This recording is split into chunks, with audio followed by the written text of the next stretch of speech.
అందరికీ నమస్కారం అండి. నా పేరు సిహెచ్ వెంకయ్య. నేను ఇంతకుముందు వీడియోల్లో కూడా ప్రాథమిక హక్కులు వాటికి భంగం వాటిల్లినప్పుడు కోర్టుల్లో ఏ రిట్లు వేయాలి, ఏ పిటిషన్లు వేయాలి అనేది అంతకుముందు వీడియోల్లో చేస్తూ ఒక్కో వీడియోలో ఒక్కొక్క అధికారం అంటే ఒక్కొక్క ఆర్టికల్ చేస్తూ వచ్చాం. ఈరోజు ఈ ప్రాథమిక హక్కులు, భారత రాజ్యాంగంలో ప్రాథమిక హక్కులు వాటిలో భాగంగా ఈరోజు అధికరణం 13 అంటే ఆర్టికల్ 13. ఈ ఆర్టికల్ 13 అంటే ఏంటి? ఇప్పుడు ఈ ఆర్టికల్ 13 సంబంధించి ప్రాథమిక హక్కులను హరించి వేసే ఏ శాసనాలు కూడా చెల్లవు. అవి చెల్లవని ఎవరు చెప్పాలా? ఉన్నత న్యాయస్థానాలు చెప్పాలి. జ్యుడిషియల్ రివ్యూ ద్వారా న్యాయ సమీక్ష చేసి దాంట్లో ఆ యాక్ట్లు ఎందుకు చెల్లవు, వాటిలో ఉన్న సెక్షన్స్ ఎందుకు చెల్లవు, అవి ప్రాథమిక హక్కులకు ఏ విధంగా వ్యతిరేకంగా ఉన్నాయనేది ఉన్నత న్యాయస్థానాలు చెప్పాలి.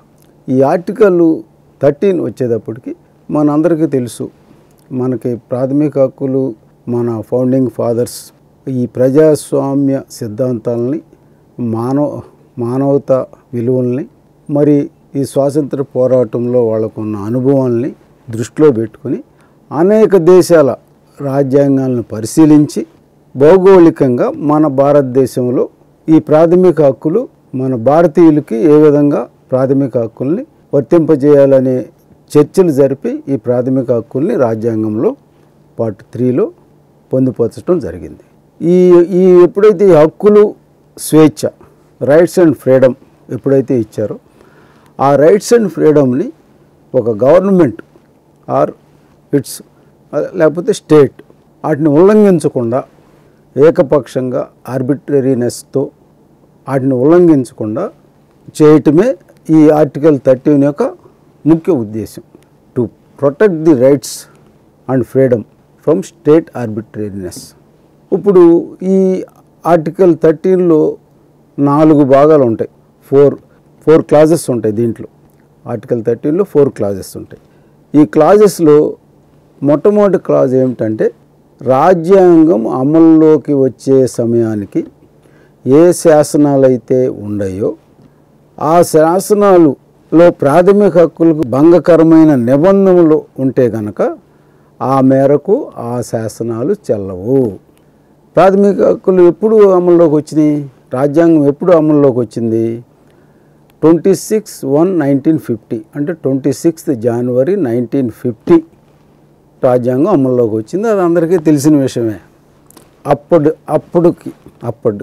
అప్పటి వరకు 26/1/1950 తేదీ నాటికి అంటే రాజ్యాంగం అమల్లోకి వచ్చే సమయానికి భారత భూభాగంలో గల శాసనాలలో ప్రాథమిక హక్కులకి భంగకరమైన నిబంధనలు ఏమన్నా ఉన్నాయో ఆ మేరకు ఆ శాసనాలు చెల్లవు. అది క్లాజ్ 1. ఇప్పుడు ఈ క్లాజ్ 1లో ఒక 2 డాక్ట్రిన్స్ ఉన్నాయి, సిద్ధాంతాలు ఉన్నాయి. ఒకటి ఏంటంటే doctrine of severability and doctrine of separability and doctrine of eclipse. అది equality before law, equal protection of law. ఆ ఆర్టికల్ మీద అంతకుముందు వీడియో చేసినప్పుడు దాంట్లో ఇంటెలిజెంట్ డిఫరెన్షియా, అలాగే కొన్ని వర్డ్స్, టెక్నికల్ వర్డ్స్ వాడారు రాజ్యాంగంలో. ఆ టెక్నికల్ వర్డ్స్ని గౌరవ అత్యున్నత న్యాయస్థానం వారు వాటిని విశదీకరించారు, వాటిని ఇంటర్ప్రిట్ చేశారు. సో ఆ టెక్నికల్ వర్డ్స్ అందరికీ తెలియవలసిన అవసరం ఎంతైనా ఉంది. అవి తెలియకపోతే అర్థం కాదు. అట్లాంటి టెక్నికల్ వర్డ్స్ కూడా అంతకుముందు నేను చెప్పడం జరిగింది. ఇవాళ ఈ 2 డాక్ట్రిన్లు, సివియరబిలిటీ అండ్ సపరేటబిలిటీ అనేది ఒకటి ఈ ఆర్టికల్ 13(1) వచ్చేటప్పటికి, ఇంకోటి ఏమో ఎక్లిప్స్. సో సివియరబిలిటీ, సపరేటబిలిటీ అనే దీనికి వచ్చేటప్పటికి ప్రాక్టికల్గా అర్థమయ్యేటట్టు చెప్పాలంటే ది అత్యున్నత న్యాయస్థానం సుప్రీంకోర్టు వారు మన ఏలూరులో స్వీట్స్ సందడి. ఎన్నో స్వీట్ షాపులు వచ్చాయి. అందరి నోరూరించేలా రకరకాల స్వీట్స్ సరికొత్తగా నాణ్యత ప్రమాణాలతో అతి తక్కువ ధరలకి మనకి ఇష్టమైన స్వీట్లు సరికొత్త రుచులతో అందిస్తున్న మన రెడ్డి స్వీట్స్ అండ్ బేకరీ. సామాన్యుడికి స్వీట్స్ తినే అవకాశం మన రెడ్డి స్వీట్స్ లోనే. ఇక విజయవాడకు వెళ్లనవసరం లేదు.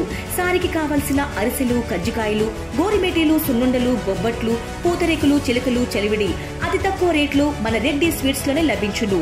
షుగర్ ఫ్రీ స్వీట్లు కూడా మన రెడ్డి స్వీట్స్ లోనే అందుబాటులో ఉన్నాయి. మన ఇళ్లలో జరిగే శుభకార్యాలకు స్వీట్లు, హాట్లు ఆర్డర్స్ పైన మన గుమ్మం ముంగిటే అందించడమే రెడ్డి స్వీట్స్ ప్రత్యేకత. అలాగే జెల్ కేకులు, కూల్ కేకులు, red velvet, chocolate, black forest, white forest కేకులు ఆర్డర్ చేసిన వెంటనే అందించబడును. మా address new municipal shopping complex, Chandana brothers ప్రక్కన, మెయిన్ బజార్, ఏలూరు 1. మా phone number 9985035544. RMD Chamarbaugwala versus union of India 1957లోను, అలాగే దీపక్ సైబాల్ వర్సెస్ పంజాబ్ యూనివర్సిటీ 1989లోను. వీటికన్నా కూడా ఇంకొక ఇంపార్టెంట్ జడ్జిమెంట్ ఏంటంటే AK Gopalan versus state of Madras. ఈ జడ్జిమెంట్లో, ఈ తీర్పుల్లో ఈ ఆర్టికల్ 13(1)లో ఉన్న ఈ సిద్ధాంతాల గురించి వాళ్ళు విశదీకరించడం జరిగింది. క్లుప్తంగా డీటెయిల్డ్గా విశదీకరించడం జరిగింది. What is severability, what is separability. For example, AK Gopalan versus state of Kerala తీసుకుంటే ఆయన సెక్షన్ 14 ఆఫ్ ప్రివెంటివ్ డిటెన్షన్ యాక్ట్ని క్వశ్చన్ చేశారు. అది against the fundamental rights and ప్రాథమిక హక్కులను అరించివేసేటట్టుగా ఈ ఆర్టికల్ 14 ఉన్నది. ఎందుకంటే if a person is detained under this act ఈ cannot disclose grounds of detention in the court. అది ఆయన ఎందుకు నిర్బంధించబడ్డాడో ఆ గ్రౌండ్స్ కోర్టులో తెలియజేస్తానికి కుదరదు. సో ఆర్టికల్ 14 అప్పుడు కోర్టు వారు, అత్యున్నత న్యాయస్థానం ఏం చేయాలి, మొత్తం ఈ ప్రివెంటివ్ డిటెన్షన్ యాక్ట్ని ఒక వడపోత అంటే ఒక ఫిల్టర్ చేయాలి. ఆ ఫిల్టరింగ్ చేసి ఏ ఉద్దేశంతో ఫిల్టరింగ్ చేయాలి, ఈ సెక్షన్లు ఏ సెక్షన్లు ఈ ప్రాథమిక హక్కులకి భంగం కలిగించేటట్టు ఉన్నాయి ఈ యాక్ట్లో అనేది ఫిల్టరింగ్ చేయాలి. ఆ ఫిల్టరింగ్ చేసిన తర్వాత అప్పుడు అంటే ఆ సెక్షన్ని దట్ ఈస్ కాల్డ్ సివియరబిలిటీ.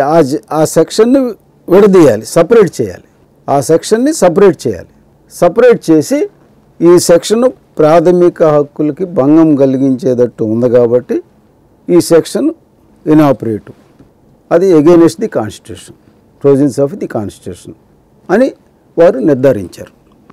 అదనమాట సపరేటబిలిటీ అండ్ సివియరబిలిటీ అంటే. ఇంకా వచ్చేటప్పటికి ఇక్లిప్స్ అనేటప్పటికి మనకు అందరికీ తెలుసు, దాన్ని గ్రహణం అంటాం. గ్రహణం అంటే గ్రహణం రోజున సూర్యుడు, చంద్రుడు పార్షియల్గానే చూడగలుగుతాం, పూర్తిగా చూడలేము.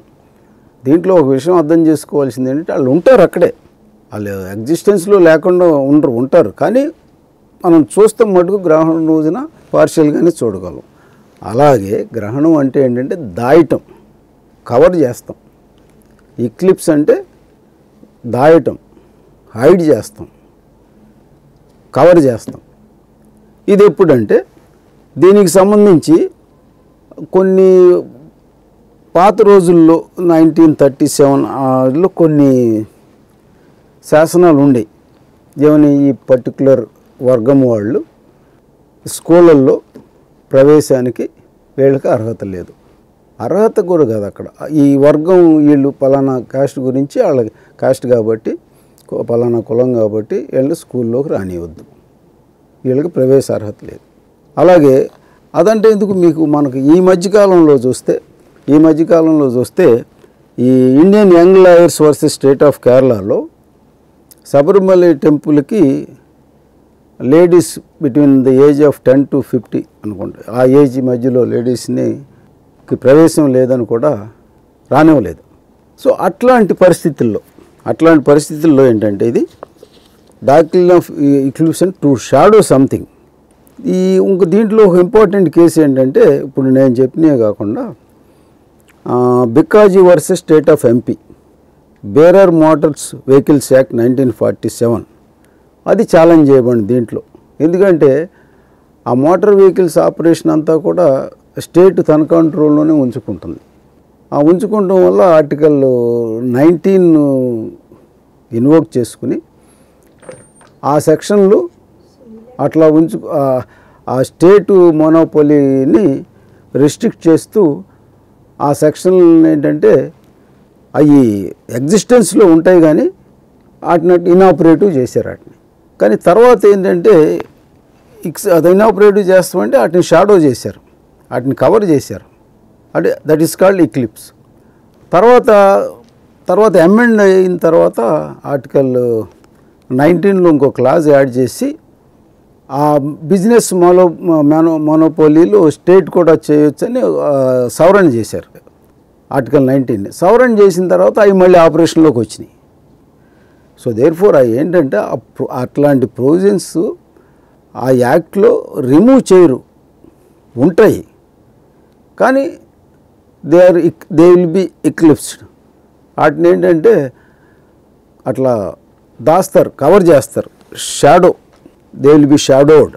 As and when there is an amendment సవరణ చేసి ఆ ప్రొవిజన్స్ యూటిలైజ్ చేసుకోవచ్చు అని చెప్పేసి సవరణ చేసినప్పుడు మళ్ళీ ఆ provisions they will become operative. ఆ shadow will be removed, eclipse will be removed. This is called eclipse. So that is as far as 13(1) is concern.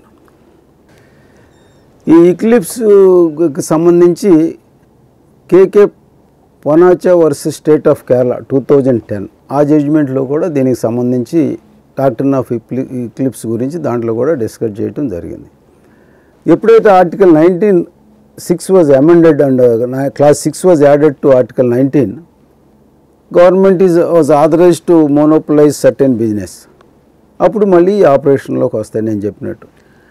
Then clause 13(2) వచ్చేటప్పటికి ఏంటంటే ఇప్పుడు రాజ్యాంగం అమల్లోకి వచ్చే నాటికి అప్పుడు అంతకుముందు ఆనాటికి అమల్లో ఉన్న శాసనాల్లో శాసనాల్లో ప్రాథమిక హక్కులకి భంగం కలిగించే సెక్షన్లు ఏమన్నా ఉంటే వాటిని పరిశీలించి కోర్టు వారు టు ది ఎక్స్టెంట్ ఎంతవరకు అయితే ప్రాథమిక హక్కులకు వ్యతిరేకంగా ఉన్నాయో ఆ సెక్షన్ని ఇనాపరేటివ్ అని డిక్లేర్ చేస్తారు. అది ఆర్టికల్ 13(2) వచ్చేటప్పటికి భారత రాజ్యాంగం అమల్లోకి వచ్చిన తర్వాత state cannot enact any act against fundamental rights.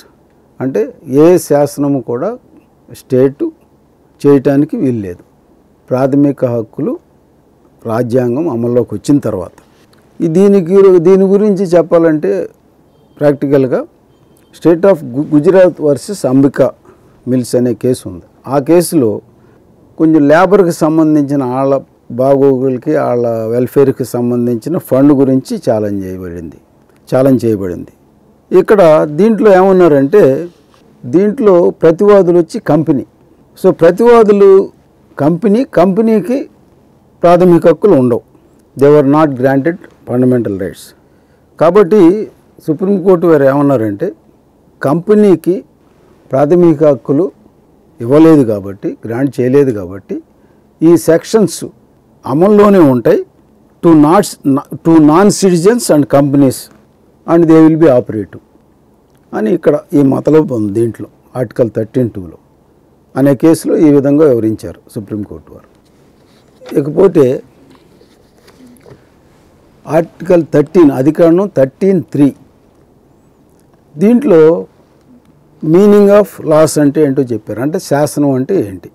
దీని ప్రకారం ఆర్డినెన్సు, ఆర్డర్సు అంటే ఉత్తర్వులు, బైలాసు, రూల్స్, రెగ్యులేషన్స్ ఇవన్నీ కూడా, అలాగే కస్టమ్, యూసేజ్ అండ్ కస్టమ్ ఇవన్నీ కూడా ఆర్టికల్ 13(3)లో శాసనం అనే మీనింగ్ కిందకు వస్తాయి. అంటే దాంట్లో వివరించబడిన లాస్ కింద ఇవన్నీ వస్తాయి. ఇక్కడ 368 ఆర్టికల్ 368 కింద రాజ్యాంగ సవరణ చేసినప్పుడు ఈ ఆర్టికల్ 13(3) అడ్డు రాదు. ఇక్కడ చాలా గమ్మత్తు ఉంది. ఇక్కడ గమ్మత్తు ఏంటంటే ఈ ఆర్టికల్ 368 కింద చేసిన రాజ్యాంగ సవరణలు does not amount to law as contemplated under article 13. Article 13లో వివరించిన ప్రకారం అవి లా కింద రావు. కాబట్టి ఆర్టికల్ 13 ఆ సవరణలకి అడ్డు రాదు అనేది ఒక గమ్మత్తైన వాదన ఉంది దీంట్లో. ఈ యాక్చువల్గా ఒక కామన్ మ్యాన్ వ్యూలో చెప్పాలంటే ఈ తీవ్రమైన వివాదం ఒకటి వచ్చింది ఇక్కడ. అదేంటంటే న్యాయస్థానాలు గొప్ప లేక పార్లమెంటు గొప్ప అనే విషయం ఇక్కడ ఉత్పన్నమైంది. దీనికి సంబంధించి 1964లో 17వ రాజ్యాంగ సవరణ ద్వారా 9వ షెడ్యూల్ పరిధి విస్తృతపరిచారు. ఆ 9వ షెడ్యూల్ ఏంటంటే పార్లమెంట్ చేసిన శాసనాలు ఏమీ క్వశ్చన్ చేయకూడదు ఎక్కడ ఉన్న న్యాయస్థానాల్లో. అది సజ్జన్ సింగ్ కేసులో అది క్వశ్చన్ చేశారు. అది క్వశ్చన్ చేస్తే సుప్రీంకోర్టు వారు ఏమని తీర్పు ఇచ్చారంటే meaning of law in article 13 cannot include amendments అన్నారు. కాబట్టి కాన్స్టిట్యూషన్ అమెండ్ చేసుకోవచ్చు, ప్రాథమిక హక్కులను కూడా అమెండ్ చేయొచ్చు, సవరణ చేసుకోవచ్చు. అది వారు ఇచ్చిన తీర్పు. తర్వాత గోలక్నాథ్ కేసు వచ్చింది. గోలక్నాథ్ కేసులో కూడా ఈ ఫండమెంటల్ రైట్స్ సవరించడం గురించి అది ఎగెయిన్స్ట్ ది కాన్స్టిట్యూషన్ అని చెప్పి దాంట్లో క్వశ్చన్ చేశారు. అప్పుడు గోలక్నాథ్ కేసులో ఏం చేశారంటే అంతకుముందు 1989లో విజయ స్కిన్ హాస్పిటల్, 2011లో విజయ లేజర్ సెంటర్, 2016లో విజయ హెయిర్ కేర్ సెంటర్ ప్రారంభించిన ప్రముఖ చర్మ వ్యాధుల నిపుణులు గోల్డ్ మెడలిస్ట్ డాక్టర్ సుబ్బారావు గారి నేతృత్వంలో గత 35 సంవత్సరాలుగా నిరంతరం వైద్య సేవలు అందిస్తున్న ఏకైక అత్యంత ఆధునిక సంస్థ మీ Vijaya hair skin and laser centre. ఏలూరులో మొట్టమొదటిసారిగా అన్ని రకాల పరికరములతో పెట్టిన ఏకైక సంస్థ Vijaya hair skin and laser centre. అనుభవజ్ఞులైన డాక్టర్స్ చే అత్యంత మెరుగైన వైద్య సేవలు అందిస్తున్న సంస్థ. అన్ని రకాల ట్రీట్మెంట్లు, hair, skin, nails, hair transplantation, skin tightening, tattoo removing వంటి అన్నిటికీ కూడా ఏకైక సంస్థ Vijaya hair and laser centre.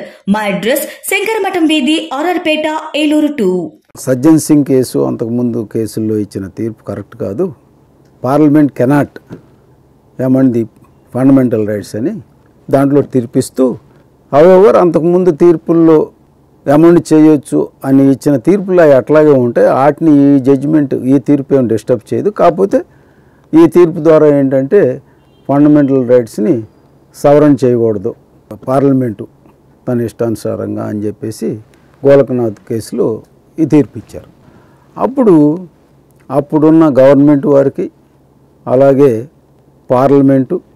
Parliamentarian ఇదంతా కూడా ఇది మళ్ళీ అక్కడ ప్రాబ్లం వచ్చింది. అక్కడ ఏంటంటే పార్లమెంట్ ఈ లెజిస్లేచర్స్ కానీ ఈ మెంబర్ ఆఫ్ పార్లమెంట్స్ కానీ వీరేంటంటే మేము ప్రజల చేత ఎన్నుకోబడ్డాం కాబట్టి మేము చేసే శాసనాలన్నీ కూడా ప్రజలు చేసినట్టే, ప్రజలు తరపున మా ద్వారా ప్రజలు చేసుకున్న శాసనాలు అవుతాయి. అట్లాంటి శాసనాలు మేము చేసినప్పుడు ప్రజల చేత ఎన్నుకోబడని న్యాయమూర్తులు వాటిని కాదని ఎట్లా అంటారు, కరెక్ట్ కాదని ఎట్లా అంటారు అని ఒక విచిత్రమైన వాదన తీసుకొచ్చారు. బట్ కాన్స్టిట్యూషన్ భారత రాజ్యాంగం ప్రకారం ఏంటంటే అది కరెక్ట్ కాదు కదా. Executive, judiciary, legislature, executive, judiciary, three pillars of the administration. ఆ 3 పిల్లర్స్ ఏంటంటే ఆ 3 పిల్లర్స్తో న్యాయస్థానానికి విస్తృతమైన న్యాయ సమీక్షకు అనుకూలంగా, జ్యుడిషియల్ రివ్యూకి అనుకూలంగా రాజ్యాంగంలో విస్తృతమైన పవర్స్ ఇవ్వబడినాయి. ఇప్పుడు పార్లమెంట్ మీద, లెజిస్లేచర్స్ మీద చెక్ లేకపోతే ఫండమెంటల్ రైట్స్కి భంగము వాటిల్లే సవరణ చేస్తే ఆల్రెడీ సఫర్ అయ్యాం ఎమర్జెన్సీలో when they were suspended. If that is the situation, మరి ఎవరు ఈ ప్రజలు ఫండమెంటల్ రైట్స్ భంగం వాటిల్లినప్పుడు ఎవరు వాళ్ళ రిస్క్కి ఎవరు వస్తారు? కాబట్టి ఆ వాదన కరెక్ట్ కాదు. సరే, దాని తర్వాత గోలక్నాథ్ కేసు తర్వాత ఏం చేశారు? యాక్చువల్ సబ్జెక్ట్లోకి వస్తే వాళ్ళు ఏం చేశారంటే, అప్పుడు ఉన్న గవర్నమెంట్ వారు 24th అమెండ్మెంట్ని పార్లమెంట్ ద్వారా 24th అమెండ్మెంట్ తీసుకొచ్చారు. ఎందుకు?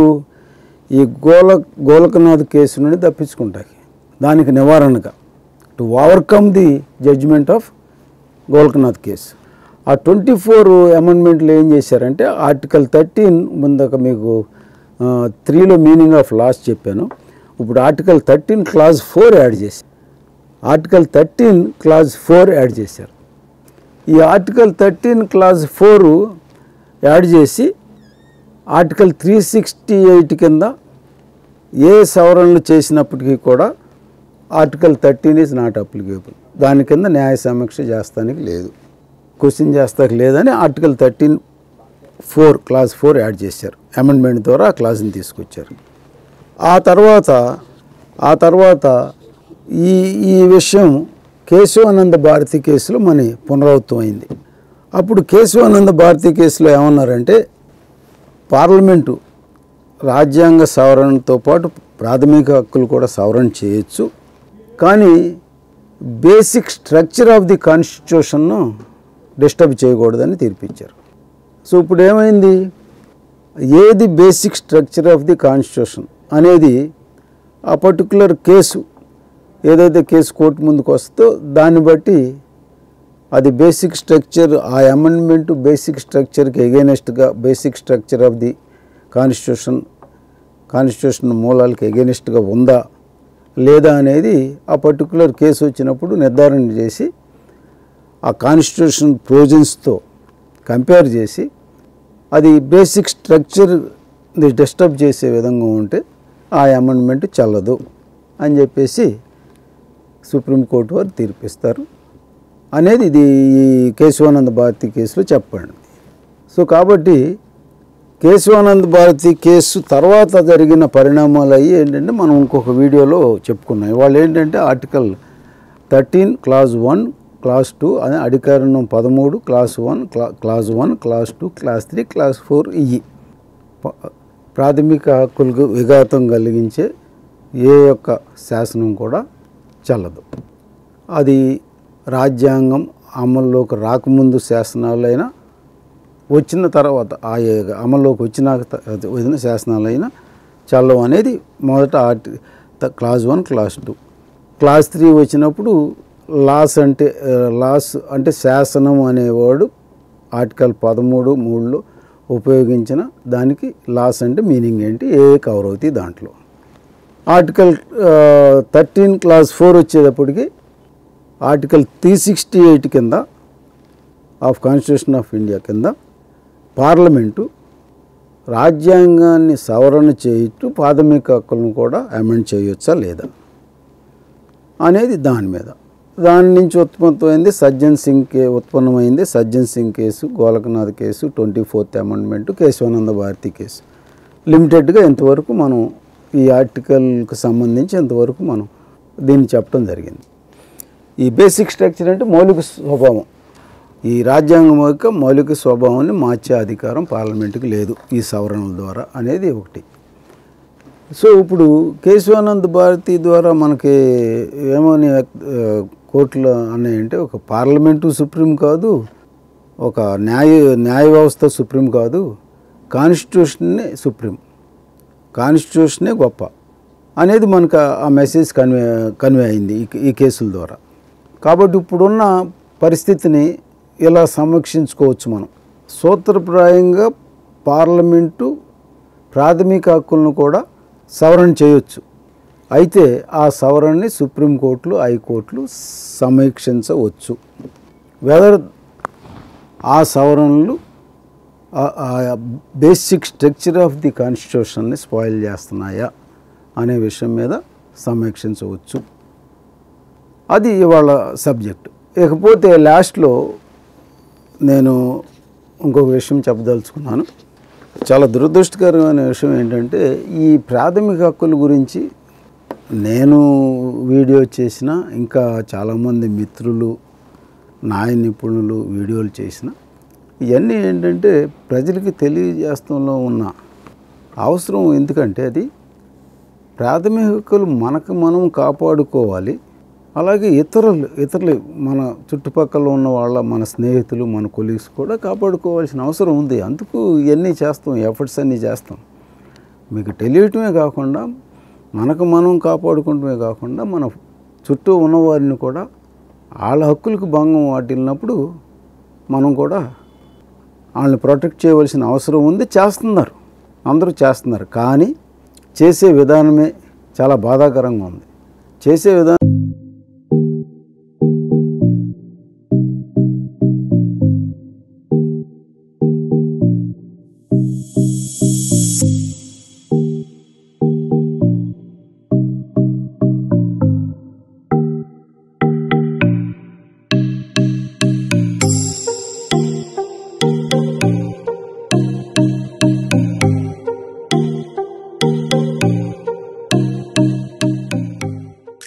ఎందుకు బాధాకరంగా ఉందంటే, Calcutta RG Kar medical college incident పత్రికాముఖంగా మనం చూసాం. ఒక విద్యార్థిని మెడికల్ కాలేజీలో అతి కిరాతకంగా హత్య చేయబడింది. పాపం హత్య ఒకటే కాదు, మానభంగం చేసి హత్య చేయబడింది. అసలు అప్పుడు మన అందరం ఏం చేసాం? ఇప్పుడు అది ఒక మెడికల్ విద్యార్థి అనే కోణంలో కాకుండా, ఒక తల్లి, చెల్లి, అమ్మ ఉన్న ప్రతి వాళ్ళు కూడా ఒక ఆడపిల్లని అలా చేశారనేది స్పందించవలసిన అవసరం ఉంది. స్పందిస్తున్నాం, దానికి నేనేం అంటలేదు. కానీ ఎప్పుడు స్పందించాలి? నేను అంతకుముందు వీడియోలో కూడా నేను చెప్పా, prevention is better than cure. అంటే జబ్బు వచ్చిన తర్వాత మందులు వాడి దాన్ని వదిలించుకునే కన్నా ప్రివెంటివ్ మెజర్స్, ఇప్పుడు అవి పెద్ద ఎడ్యుకేషనల్ ఇన్స్టిట్యూషన్స్, ఆర్థికంగా కూడా పుష్కలంగా ఉన్న ఇన్స్టిట్యూషన్స్, ఇప్పుడు మనం 78వ స్వాతంత్ర దినోత్సవం జరుపుకున్నాం ఈ మధ్యకాలంలో. అంటే 70 ఏళ్ళు కంప్లీట్ అయినాయి స్వాతంత్రం వచ్చి. మరి గాంధీ గారు ఆ రోజున ఎప్పుడైతే ఒక స్త్రీ రోడ్డు మీద ఒంటరిగా స్వేచ్ఛగా వెళ్ళగలుగుతుందో అప్పుడే మన దేశానికి స్వాతంత్రం వచ్చినట్టు నన్ను అన్నారు ఆయన అని కూడా చూడండి ఎన్ని సంవత్సరాలు అయిపోయిందో. ఈ రోజుకి కూడా మనకేంటి ఈ గత్యంతరం? మనకేంటి ఈ పరిస్థితి ఏంటి? ఎక్కడ లోపం ఉంది? ఇప్పుడు పూర్వం అంటే టెక్నాలజీ లేదు. ఒక ఇన్సిడెంట్ జరిగిన తర్వాత అథారిటీస్ డిపార్ట్మెంట్ అక్కడికి వచ్చేవారు. ఇవాళ టెక్నాలజీ ఉంది, సీసీ కెమెరాలు ఉన్నాయి. అంత పెద్ద కాలేజీలు, ఇన్స్టిట్యూషన్స్ సీసీ కెమెరాలు పెట్టుకునే సమర్థత, ఫైనాన్షియల్ సోర్సెస్ కూడా ఉన్నాయి. ఉంటే ఉపయోగం ఏంటి? అక్కడ పెట్టారు సీసీ కెమెరాలు. అవి ఏం చెప్తాయి? ఎవరు వెళ్ళారో ఎవరు వచ్చారో చూపిస్తాయి. వెళ్ళారు అర్ధరాత్రి, వాళ్ళ పని కంప్లీట్ చేసుకున్నారు, ఆ అమ్మాయిని కిరాతకంగా చంపేశారు, వెళ్ళిపోయారు, అంతవరకు చూపిస్తాయి. బట్ ప్రివెన్షన్ ఎక్కడ ఉంది? ఇక్కడ ఏం చేయాలి? ఆ సీసీ కెమెరాలు ఒక కంట్రోల్ రూమ్ ఉండాలి. అక్కడ మరి ఆ సెక్యూరిటీ వాళ్ళు వంతుల వారీగా షిఫ్ట్ వైస్ వాటిని అబ్జర్వ్ చేస్తే అక్కడ ఉండాలి. అప్పుడే కదా వాటి యొక్క ఉపయోగం. అప్పుడు ఎవరన్నా ఒక ఫారినర్ అంటే ఇక్కడ దానికి సంబంధం లేని అతను, ఇన్స్టిట్యూట్కి సంబంధం లేని అతను, ఒక సస్పెక్టెడ్ పర్సన్ వెళ్ళినట్టు ఆ స్క్రీన్లో కనపడితే ఇమ్మీడియట్గా అందరిని అలర్ట్ చేయాలి కదా. అప్పుడు ఆ అమ్మాయిని ఆ కిరాతకం నుంచి తప్పించిన వాళ్ళు అవుతారు కదా. అది కదా టెక్నాలజీని మనం ఉపయోగించుకోవాల్సిన విధానం. ఏమైపోయారు ఇదంతా? సెక్యూరిటీ దగ్గర స్క్రీన్, కంట్రోల్ యూనిట్ ఆ స్క్రీన్ పెడతమే కాకుండా కాలేజీ యాజమాన్యం వాళ్ళు రోజుకొకళ్ళు చొప్పున డ్యూటీ వేసుకుని ఆ సెక్యూరిటీ దగ్గరికి వెళ్ళి సరిగ్గా పర్యవేక్షణ చేస్తున్నారో లేదో, ఆ కెమెరాలు సెక్యూరిటీ సరిగ్గా చేస్తున్నారో లేదో అని వెళ్ళి ఆ సెక్యూరిటీ రిజిస్టర్ మీద సంతకాలు పెట్టాలి కదా. రేపొద్దున్న కోర్టులోకి వచ్చినప్పుడు ఎన్ని వస్తాయి ఈ ల్యాప్సెస్ అన్నీ? సరే, అది వేరే సంగతి. కోర్టులో ల్యాప్సెస్, అది శిక్ష, అది తర్వాత. ఇప్పుడు ముందల ఆ పోయిన ప్రాణాన్ని, రైట్ టు లివ్, ప్రాథమిక హక్కు, జీవించే ప్రాథమిక హక్కు ఆ తల్లి కోల్పోయింది, ఆ పిల్ల కోల్పోయింది పాపం.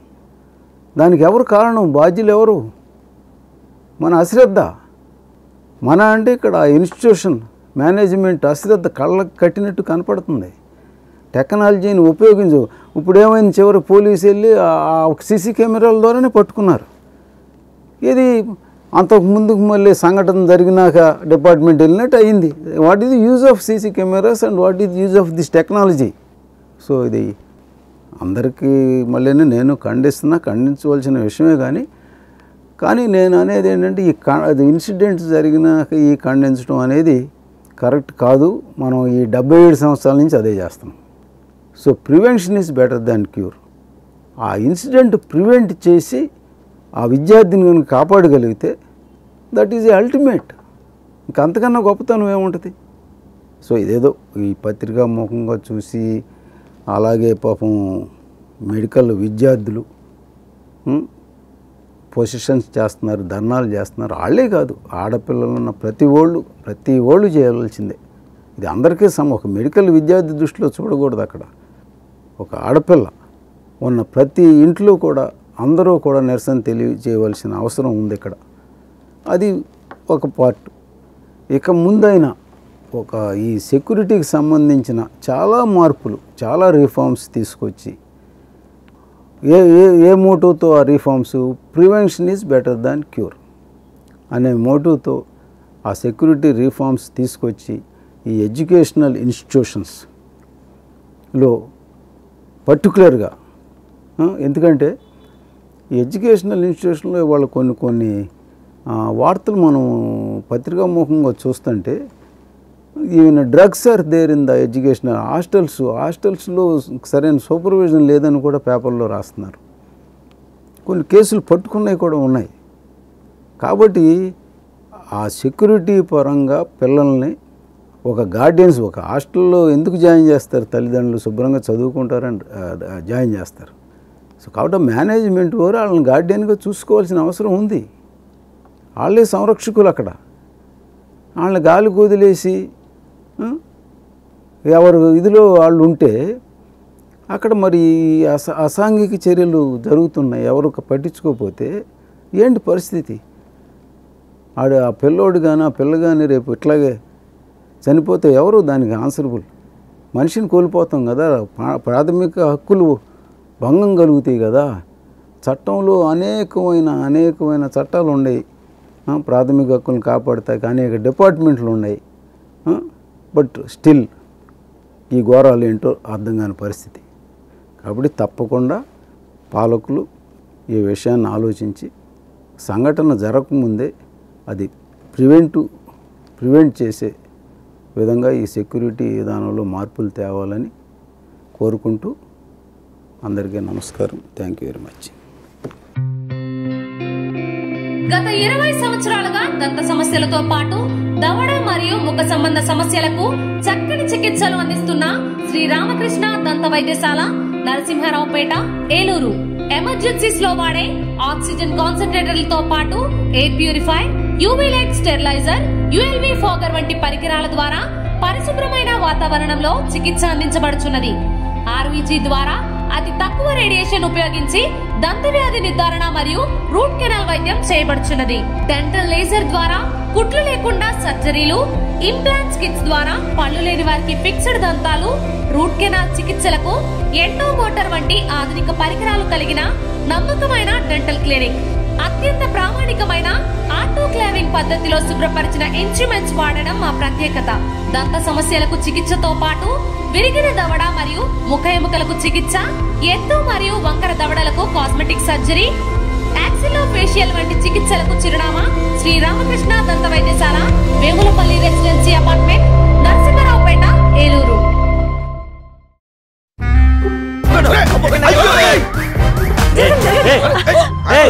ఏంది మామ, ఒక సీటు కూడా ఖాళీ లేదు. వీళ్ళందరినీ మాయం చేసే మ్యాజిక్ ఉంటే బాగున్నావు. నా దగ్గర కేజీ మ్యాజిక్ ఉంది. జీవి మాల్లో ఆషాఢం కేజీ సేల్. జీవి మాల్ ఆషాఢంలో కేజీ సేల్ అంట. మహిళలకు షాపింగ్ తో మగాళ్ళకి సీట్లు ఫ్రీ అయినరా. ఏవండి, జీవి మాల్కి వచ్చేయండి షాపింగ్ బ్యాగులు మోయడానికి. జీవి మాల్ చలో చలో కిలో కిలో.